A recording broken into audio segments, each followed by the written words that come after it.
पुजारी जय जय जय जय जय जय कौन पुजारी तोरा चढ़ल कौ लाले लाले चुंदरी कौन पुजारी तोरा चढ़ल कौ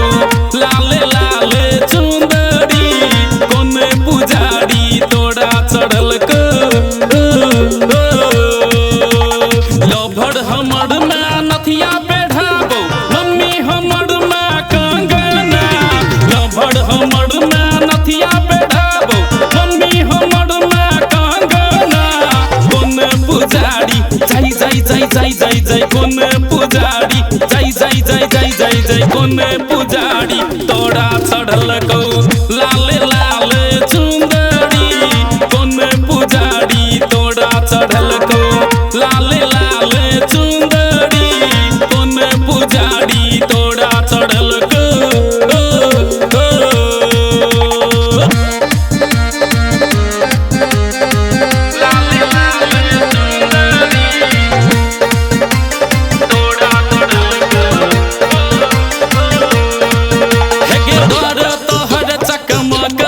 भक्त के बड़ भीड़ लगल छौ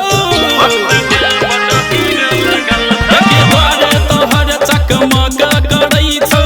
भक्त के बड़ भीड़ लगल छौ दरभंगा में श्यामा माई छै कलकत्ता में काली गे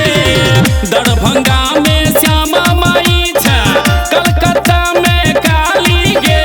कौन पुजारी जय जय जय जय जय जय कौन पुजारी जय जय जय जय जय जय कौन पुजारी तोरा चढ़ल कौ लाले लाले चुंदरी कौन पुजारी तोरा चढ़ल कौ लाले लाले चुंदरी कौन पुजारी तोरा चढ़ल कौ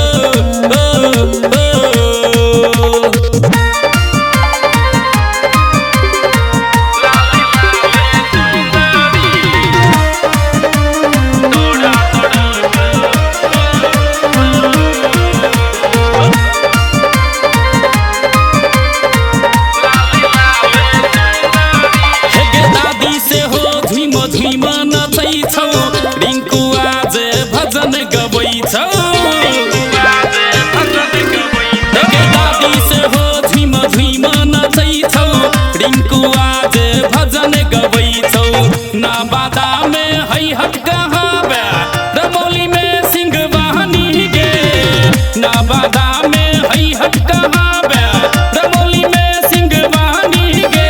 कौन पुजारी रिंकू पुजारी अनिल पुजारी तोरा चढ़ल कौ